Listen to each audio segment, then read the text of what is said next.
부산 안순교의 오늘의 밥 시간입니다. 11월 2일 토요일 오늘의 밥은 디모데전서 1장 12절로 20절 말씀입니다. 나를 능하게 하신 그리스도 예수 우리 주께 내가 감사함은 나를 충성되이 여겨 내게 직분을 맡기심이니 내가 전에는 비방자요 박해자요 폭행자였으나 도리어 긍휼을 입은 것은 내가 믿지 아니할 때 알지 못하고 행하였습니다. 우리 주의 은혜가 그리스도 예수 안에 있는 믿음과 사랑과 함께 넘치도록 풍성하였도다. 믿보다 모든 사람이 받을 만한 이 말이여 그리스도 예수께서 죄인을 구원하시려고 세상에 임하셨다 하였도다. 죄인 중에 내가 괴순이라.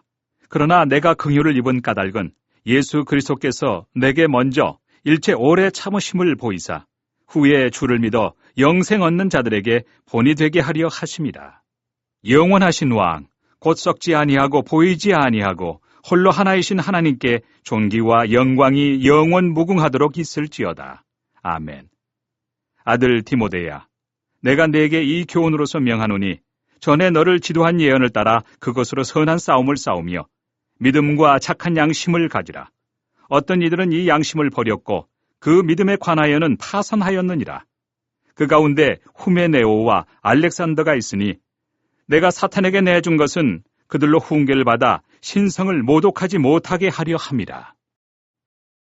샬롬. 제가 어제 말씀을 잘못 드린 것 같은데요. 다니엘 기도회 동안 새벽 기도는 자율로 하고요.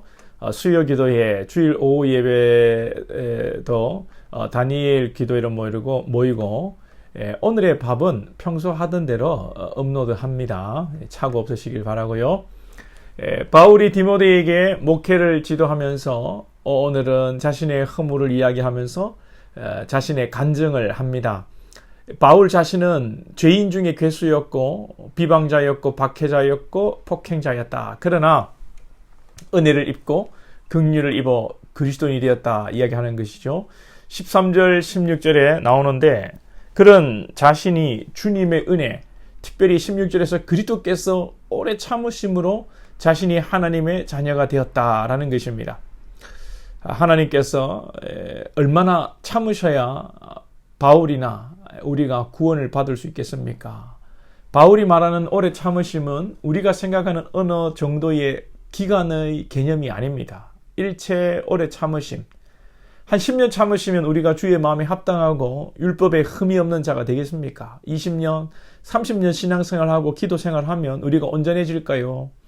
주께서 오래 참으심은 우리의 인생의 평생을 참으시는 것입니다. 예수 믿기 전에는 말할 것도 없고요. 예수 믿고 나면 우리가 온전해집니까? 물론 우리가 성화되어 가고 변화되어야 하고 예수 믿기 전보다 훨씬 나아져야 하겠지요. 그러나 우리의 내면의 세계는 여전히 허물과 죄로 가득한 삶을 살아갑니다. 주의 은혜라는 것은 영원한 것입니다. 예수 믿기 전에는 예수 믿기 전에 이제 살다가 은혜로 구원을 받고 신앙의 나의 어려움이나 열심으로 예수 믿고 난 뒤에는 신앙이나 나의 어려움을 하는 것이 아니고 예수 믿고도 주의 은혜가 아니면 우리는 소망이 없는 자들이고 구원에서 떨어질 수밖에 없는 존재들인 것이죠.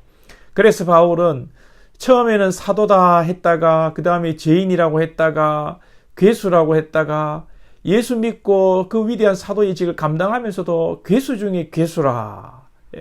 주의 은혜를 받으면 받을수록 더욱 자신의 죄인됨을 강력하게 말하는 것입니다. 바울은 디모데에게 자신의 간증을 통해서 하나님의 은혜를 이야기하는 것이고 또 자신의 이 사례 케이스가 후에 예수를 믿어 영생을 얻는 자들에게 본이 되게 하시려는 하나님의 구원이라는 것입니다. 그래서 우리의 신앙에 그리스도의 은혜가 있고 또 우리도 본이 되는 신앙을 해야 할 줄로 믿습니다.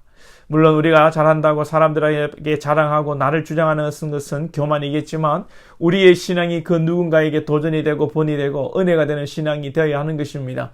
오늘 우리의 신앙이 가깝게 있는 남편에게 아내에게 은혜가 되고 도전이 되고 또 자녀들에게 우리 아빠 엄마 예수 보면 정말 예수 잘 믿는다. 나도 아빠 엄마처럼 신앙생활 하고 싶다.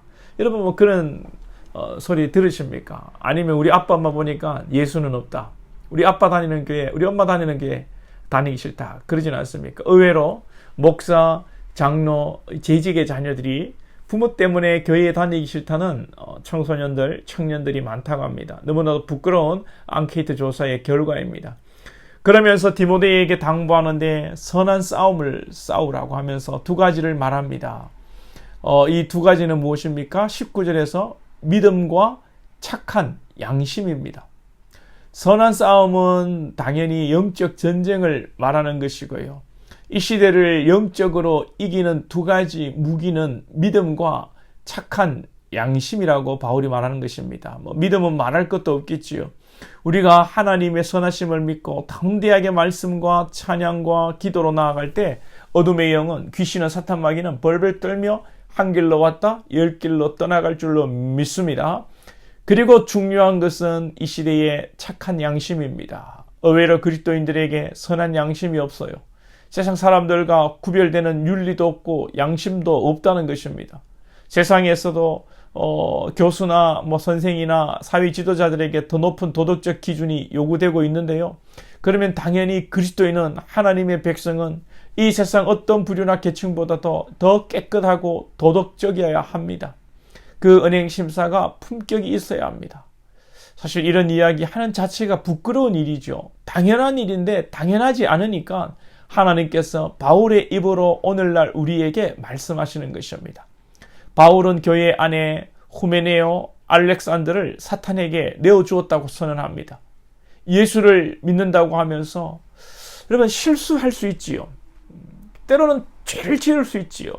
그렇지만 그 가운데 회개가 없고 부끄러움이 없고 반복되는 거짓을 말하고 음란을 이야기하고 교회의 질서를 무너뜨리고 교회를 혼란케 하는 자는 믿음과 양심을 팔아먹은 자라고 바울이 이야기하는 것입니다.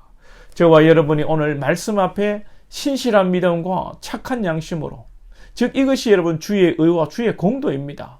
말씀 앞에 부끄러움을 우리가 알고요, 오늘도 십자가를 붙들고 십자가를 의지하는 신앙 될 수 있기를 축복합니다.